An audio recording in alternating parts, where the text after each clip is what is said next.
Do you find yourself pulling away when things get too close?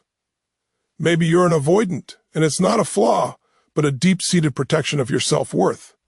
This 7-day journey isn't about changing who you are, but empowering you to build inner strength and navigate relationships with newfound confidence, finally breaking free from the patterns holding you back. There comes a moment in every avoidance life when running no longer feels like strength. It feels like a cage, and in that moment, something inside whispers, there has to be more than this, not more chaos, not more distance, more you, more truth, more connection that doesn't suffocate but strengthens you. You feel it, that pull toward a version of yourself you've never met yet somehow always known. The version of you who doesn't shrink when emotions rise, who doesn't disappear when love gets close, who doesn't apologize for their needs or hide their heart behind silence. This is the week where that version begins to rise. Because the truth is, an avoidant doesn't fear love. They fear losing themselves inside it. They fear the old memories that taught them closeness equals danger. They fear the weight of expectations they were never prepared to carry. But when you take 7 days to flip the script, 7 days to step into yourself, or 7 days to break the old emotional agreements you never chose, everything changes. Not because the world suddenly becomes safer, but because you do. Because you build a foundation inside yourself no one can shake. Because you begin to understand that distance was never your identity. It was your armor. And once you reconnect with your worth, you no longer need armor to feel protected. This is your invitation to rise above the patterns that once controlled you. The next 7 days are not about forcing yourself to feel differently. They're about finally giving yourself permission to be whole, to be powerful, to be connected without fear. This is the 7-day Avoidant Flip. And it starts right here, right now, with the choice to believe you were never unworthy. You were simply unawakened. Avoidant behavior is never random, and it is never without a cause.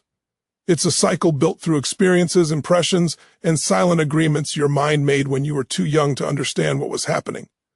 The first step toward flipping your avoidant patterns is recognizing that these behaviors are not just who you are. They are protective strategies created by a part of you that learned early on that closeness might bring disappointment, pressure, or pain. When you recognize this, you begin to see that avoidance is not a flaw. It's a response. And every response has a root. Recognizing the avoidance cycle means noticing how predictably it appears in your life. Someone gets too close, you pull away. Someone needs reassurance, you go silent. Someone expresses emotion, you freeze, shut down, or leave. The cycle repeats because the underlying wound has never been addressed. This wound is often the fear of being consumed, overwhelmed, or emotionally responsible for someone else's needs. You might believe that if you open up, you'll lose control. If you depend on someone, they might disappoint you. If someone depends on you, you might not be enough. These fears create an emotional reflex. Distance equals safety. But the more you rely on that reflex, the more disconnected you feel, not just from others, but from yourself. To recognize the cycle, you must observe your triggers without judgment. Every time you feel the urge to withdraw, ask yourself what emotion came before the retreat. Was it pressure? Was it vulnerability? Was it the fear of disappointing someone? Was it the panic of not knowing how to respond? This awareness shines a light on patterns you've repeated for years, and once you see them clearly, they begin to lose their power. Another part of recognizing the avoidance cycle is understanding how your nervous system is wired for protection. Your mind believes it is keeping you safe by shutting doors before anyone can enter too deeply. But this mechanism, while once helpful, now keeps you from the fullness of connection. When you become conscious of these patterns, you begin to differentiate between your past and your present. You realize that the people you love today are not the people who hurt you yesterday. You realize that emotional closeness is not the threat your mind makes it out to be. And you realize that avoidance is no longer serving the life you want to create. The deeper wound beneath all avoidant tendencies is the fear of inadequacy. A fear that says if I let someone see the real me, they might leave. Or if I get too close, I might lose myself. Or if I express what I need, I might be rejected. These fears operate quietly, shaping your reactions without your consent. Recognizing them means taking your power back. It means seeing the wound and acknowledging it, not hiding from it. And when you do, something profound happens. The cycle begins to loosen its grip. Awareness interrupts autopilot. Recognition interrupts instinct, and when the old instinct loses control, you create space for new choices, choices rooted in self-worth, not fear. This is the first step to flipping your avoidant identity, realizing the pattern is not who you are, but what you've learned. And anything learned can be unlearned. Self-worth for an avoidant is not built through external validation, praise, or affection. It is built by learning to sit with your own emotions instead of running from them. Emotional awareness is the bridge between who you've been and who you're becoming. When you begin to acknowledge your emotions, instead of suppressing, minimizing, or intellectualizing them, you reclaim parts of yourself that have been hidden for years. Rebuilding self-worth requires understanding that your emotions are not dangerous, they are signals.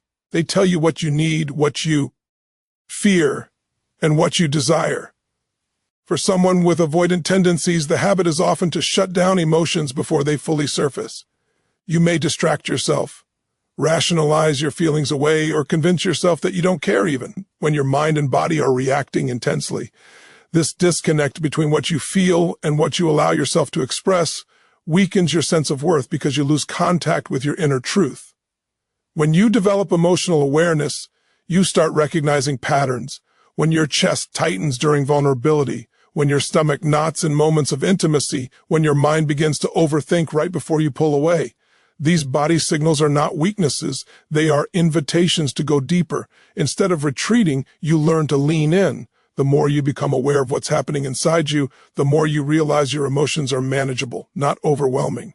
And this realization builds self-worth from the inside out, because self-worth comes from proving to yourself that you can handle internal discomfort without abandoning yourself. Another part of rebuilding self-worth is changing the internal narrative that tells you your needs are too much or your feelings don't matter. Many avoidants grew up believing they had to be self-sufficient to be safe. They learned that expressing needs might lead to rejection, shame, or disappointment. As a result, they internalized the belief that their emotional world must remain hidden. But this belief damages self-worth because it teaches you that your emotions are unworthy of being seen. When you begin acknowledging your emotions with compassion, you send a new message to yourself: my feelings matter, my needs matter, I matter. This is the foundation of self-worth, and it doesn't require anyone else to validate it.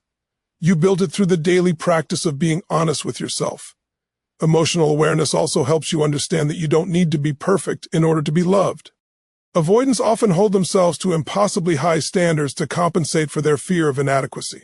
They believe that if they remain emotionally controlled, independent, and unbothered, they won't be hurt. But this emotional distance becomes a barrier not only to others but also to self-acceptance.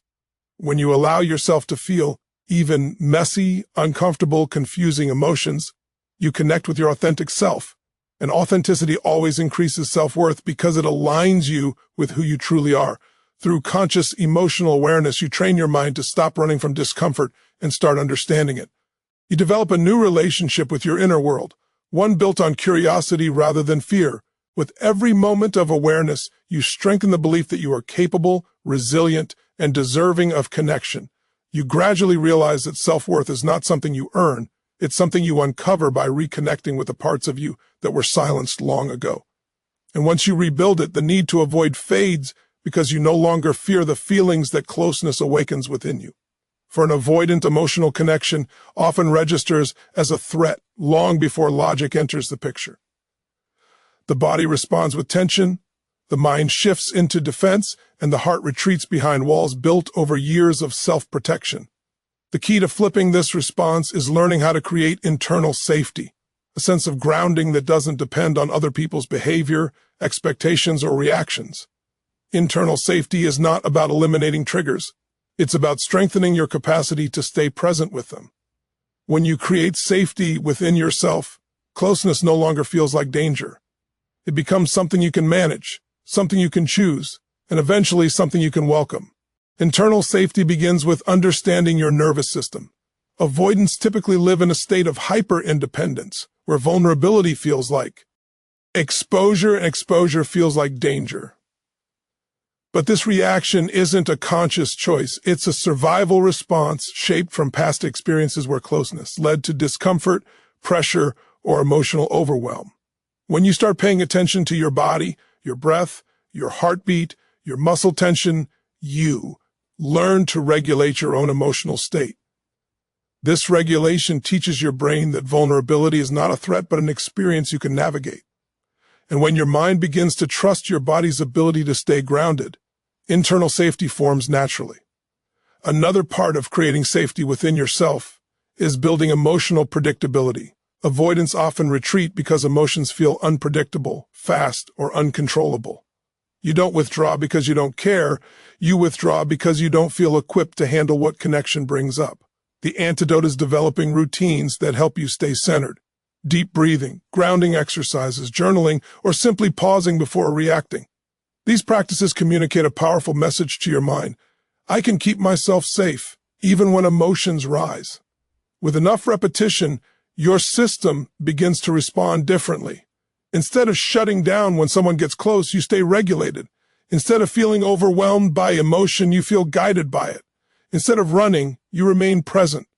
Internal safety also grows when you detach your identity from past wounds. Many avoidants carry moments where they felt emotionally smothered, neglected, or misunderstood.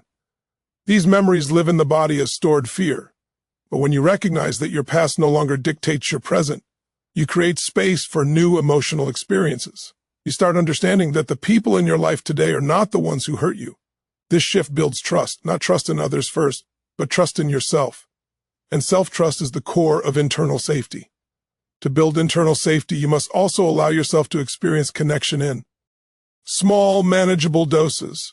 Think of it as teaching your system a new language. If you've avoided emotional closeness for years, expecting yourself to suddenly embrace it fully is unrealistic.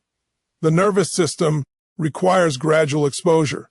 Start by allowing yourself to feel minor discomfort without withdrawing. Maybe it's maintaining eye contact a little longer. Maybe it's responding honestly instead of shutting down. Maybe it's sharing a small feeling instead of dismissing it. Each time you stay present through discomfort, you teach your system that connection is survivable, and eventually it becomes safe. The final piece of internal safety is honoring your own boundaries. Avoidants often believe they have to choose between two extremes, emotional suffocation or complete withdrawal. But real connection exists in the middle, where boundaries protect your space and vulnerability allows intimacy. When you learn to express your boundaries clearly and calmly, you no longer feel threatened by closeness because you know you can regulate how much you give, how much you receive, and when you need space. Safety comes from knowing you have control over yourself, not over the other person. And once you internalize this, emotional connection no longer feels like danger. It becomes an opportunity for growth, expansion, and shared human experience. Automatic withdrawal is one of the most defining patterns of avoidant behavior. It happens fast, so fast that most avoidants don't even realize the shift until they've already pulled back. One moment, everything feels fine. The next, you're overwhelmed, distant, numb, or suddenly uninterested. But withdrawal is not a conscious decision. It is your nervous system stepping in and saying, "This is too much." The challenge is that what your system perceives as too much is often a normal level of emotional closeness. To interrupt this pattern, you must learn to decode the cues that occur before withdrawal takes over. The first step is identifying the early signs. Your mind begins to race, your emotional clarity becomes foggy, or you suddenly feel less present in your body. Maybe you find yourself scrolling, distracting, shutting down, or mentally checking out. These micro-signals are the gateways to the withdrawal spiral. When you catch them early, you regain your power. You can pause, breathe, and choose a different response. This pause becomes the most important intervention in breaking the avoidance cycle. It interrupts autopilot and gives you the chance to act consciously instead of react defensively. To interrupt withdrawal, you must also understand what triggers it. Many avoidants withdraw not because of something the other person does, but because of internal pressure. A simple emotional request may feel like a demand.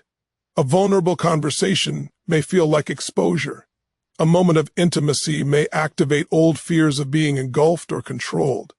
These triggers are not signs that something is wrong with your partner or relationship. They are signs that old wounds are being activated. When you recognize that the discomfort is coming from within, not from the situation, you begin to take ownership of your reactions. This ownership is deeply empowering because it shifts you from victim of your programming to leader of your emotional world. Another part of interrupting withdrawal is choosing micro-actions that move you toward connection instead of away from it. These actions don't need to be dramatic or uncomfortable. They simply need to counter the old pattern. If your instinct is to ignore a message, your empowered action might be sending a short response. If your instinct is to walk away during an emotional moment, your empowered action might be saying, I need a minute, but I'm not leaving. If your instinct is to shut down, your empowered action might be taking a breath and acknowledging aloud, I'm feeling overwhelmed right now. These small choices may feel insignificant, but they are monumental. They retrain your brain. They weaken the withdrawal reflex. They show you, again and again, that you can handle emotional engagement without losing yourself. Empowered action also requires honesty. Avoidants often hide behind detachment because they believe emotional truth will lead to conflict or disappointment.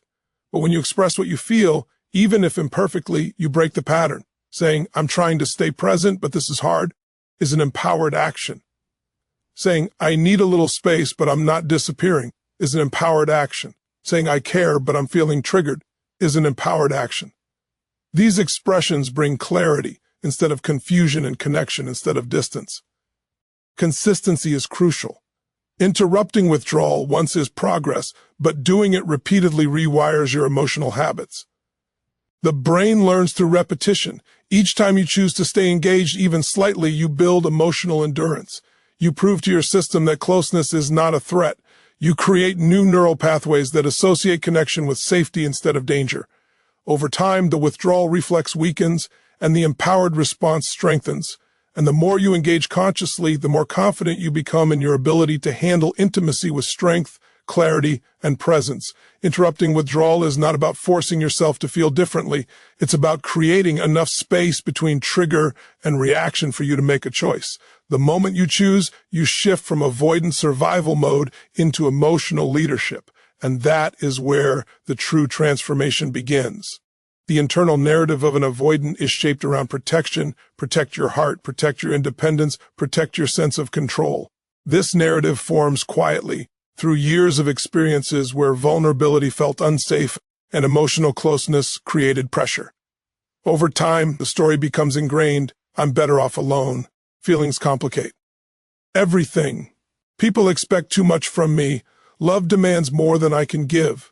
This narrative becomes the lens through which you view the world, often without realizing it. But to flip your avoidant identity, you must transform this story from one built on fear to one built on expansion. Self-protection is not inherently wrong. It's a survival instinct, but when it becomes your primary mode of living, it limits your emotional growth, your relational potential, and your capacity to experience deep fulfillment. Transforming your narrative begins with questioning the beliefs you've accepted as truth. Do you really prefer distance, or have you simply learned that closeness is overwhelming? Do you truly want space, or have you never been shown a version of connection that feels safe? Do you actually fear commitment, or do you fear losing yourself inside it? Asking these questions pulls you out of autopilot and forces your mind to consider new possibilities. Another piece of narrative transformation is recognizing how past experiences shape your present expectations. If you grew up in an environment where your emotional needs were ignored or minimized, you may have internalized the belief that your feelings don't matter. If expressing vulnerability led to criticism or pressure, you may have learned to hide parts of yourself. These old experiences live inside your internal dialogue. They whisper doubts, amplify fears, and convince you that the safest path is the loneliest one. But when you acknowledge these stories consciously, you gain the power to rewrite them. You realize that your past shaped you, but it doesn't have to define you. To shift from self-protection to self-expansion, you must adopt a narrative that invites growth instead of limiting it. This means replacing fear-based thoughts with possibility-based thoughts. Instead of thinking, connection will overwhelm me, you shift to connection can strengthen me. Instead of believing I'll lose myself if I get close, you shift to I can maintain my boundaries and still let someone in. Instead of telling yourself, I'm not built for emotional closeness, you shift to I'm learning how to handle emotional closeness with confidence. These shifts may seem subtle, but they reshape your emotional identity. Transformation also requires compassion. Avoidants often judge themselves harshly for their reactions. They criticize their own distancing behaviors and shame themselves for their inability to express emotion. But judgment keeps you stuck in the old narrative. Compassion expands your capacity to grow. When you approach your patterns with kindness, acknowledging why they formed, you create a nurturing internal environment that supports healing. Self-expansion cannot happen in a state of self-criticism. It thrives in acceptance, understanding, and patience. Another powerful component of narrative transformation is embracing new emotional experiences. When you challenge your old beliefs with action, staying present, expressing feelings, allowing closeness, you gather evidence that contradicts the old story. Your mind begins to realize that connection doesn't always lead to overwhelm, that vulnerability doesn't always result in disappointment, and that sharing your inner world can be liberating rather than frightening. These experiences slowly build a new identity, one where you are not defined by avoidance, but empowered by emotional depth. As you expand this narrative, you begin to see yourself differently. You no longer view yourself as someone who must stay guarded to stay safe. Instead, you see yourself as someone capable of navigating emotions with strength, someone who can maintain independence and connection simultaneously, someone who can grow through vulnerability rather than shrink from it. And when this new narrative becomes your emotional foundation, self-expansion becomes your natural state of being. Avoidants often associate vulnerability with weakness or loss of control. This belief forms early and becomes deeply rooted. Vulnerability feels dangerous because it exposes you to emotional unpredictability. But true healing begins when you realize vulnerability is not a liability. It is one of the greatest sources of emotional power. Reclaiming your identity means shifting your understanding of vulnerability from something that threatens your sense of self to something that enhances it. This transformation begins with acknowledging that vulnerability is not the same as dependence. Vulnerability is simply openness, the willingness to be seen as you are without performance, without armor. It means expressing your truth instead of hiding behind silence. It means allowing your emotions to flow instead of suppressing them. And when done with intention, vulnerability strengthens your sense of self rather than weakening it. Embracing vulnerability allows you to reclaim the parts of yourself that were abandoned out of fear. Many avoidants lose touch with their authentic desires, feelings, and needs because they've spent years distancing themselves from emotional discomfort. But when you choose vulnerability, you reconnect with your inner world. You rediscover what you value, what you want, and what you care about. This inner clarity helps you build an identity that is rooted in truth rather than fear. You stop defining yourself by what you avoid and start defining yourself by what you embrace. Another important part of reclaiming your identity through vulnerability is recognizing that hiding your emotions doesn't protect you. It isolates you. The more you suppress, the more disconnected you feel from yourself and others. But when you take the courageous step of expressing even small truths, like saying, "I'm nervous, I'm unsure," or "I need time, but I'm here," you create space for deeper connection. This connection reinforces your identity because it shows you that you can be fully yourself and still be accepted. Vulnerability becomes evidence that you are worthy of love, support, and understanding. Vulnerability also teaches resilience. When you allow yourself to feel deeply, you develop emotional strength. You learn that you can survive discomfort, navigate intense emotions, and recover from moments of exposure. This builds confidence. You no longer fear emotional intensity because you've proven to yourself that you can handle it. This resilience is a crucial aspect of identity. It transforms your self-image from someone who must avoid to someone who can endure, grow, and thrive. Vulnerability becomes the pathway through which you build inner authority over your emotions, your relationships, and your boundaries. Another component of reclaiming identity through vulnerability is learning to communicate your emotional needs. Avoidants often believe their needs are burdens. They minimize them to avoid disappointment or conflict. But your needs are part of who you are. Expressing them strengthens your identity rather than weakening it. When you communicate clearly and assertively, you claim your space in the world. You stop shrinking to avoid discomfort and start expanding to honor your truth. This expansion builds a stronger sense of self because it aligns your inner world with your outer actions. The final step in embracing vulnerability as strength is allowing yourself to be seen in your humanity. Perfection is not connection. Authenticity is. When you let others witness your imperfections, your fears, your hopes, and your emotional reality, you create genuine intimacy. This intimacy reinforces your identity because it reflects who you truly are, not the guarded version, not the distant version, but the real version. And when you live from this place, you no longer need avoidance as a shield. You stand in your power with openness, confidence, and emotional integrity. Healing avoidant patterns is not about forcing yourself to become someone you're not. It's about rediscovering the parts of you that were buried under years of emotional self-protection. Throughout this journey, you've learned how your patterns formed, why they persisted, and how they can be transformed. You've seen that avoidance is not a flaw, but a learned survival strategy. And the moment you recognize this, the door opens for change. You begin realizing that your identity is far greater than your defense mechanisms. Your potential for emotional depth, connection, and resilience has always been there, just waiting for permission to come alive. You've also learned that self-worth is the foundation of all emotional transformation. Without it, every attempt at connection feels risky, but when you rebuild your self-worth from within, through awareness, compassion, and emotional honesty, you create a foundation that no fear can destabilize. Your worth is not determined by how much emotion you can manage or how well you can hide your vulnerability. It is determined by your willingness to show up for yourself. The more you honor your emotions, the stronger this foundation becomes. And with that strength comes the courage to connect, to express, to open up, and to allow others in without fearing that you will lose yourself. Another significant realization from this journey is that connection only feels dangerous when your internal world feels unstable. As you created safety within yourself through grounding, regulation, honest communication, and boundaries, you discovered that closeness doesn't have to suffocate you. It doesn't have to overwhelm you. It can be navigated with confidence, clarity, and control. And this internal safety becomes the anchor that keeps you steady even in emotionally intense situations. You no longer need to run, hide, or shut down. You know how to remain present even in discomfort. You have also learned to interrupt the automatic withdrawal response that once controlled your relationships. Each time you paused, breathed, and made a conscious choice, you weaken the old pattern and strengthen the new one.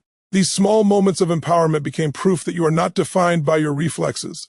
You are defined by your choices, and as your choices became more aligned with your true self, your expanding, courageous, emotionally open self, you created a new identity rooted in empowerment rather than avoidance. Finally, you discovered that vulnerability is not the enemy. It is your greatest teacher, your greatest liberator, your greatest source of strength. When you stopped hiding your emotions and allowed yourself to be seen, everything changed. You reclaimed your truth. You reclaimed your voice. You reclaimed the parts of you that had been silent for far too long. And through vulnerability, you found connection, not just with others, but with yourself. This is the heart of the 7-Day Avoidant Flip, not becoming someone new, but finally becoming who you were always meant to be. Thank you for being here, for listening, and for choosing to rise above the patterns that once defined you. Your willingness to understand yourself on a deeper level is the greatest gift you can give to your future. Remember, this journey doesn't end here. Every day is another opportunity to grow, to expand, and to reconnect with your true power. Keep honoring your emotions, keep choosing presence over avoidance, and keep showing up for yourself with courage and compassion. Until next time, thank you and goodbye.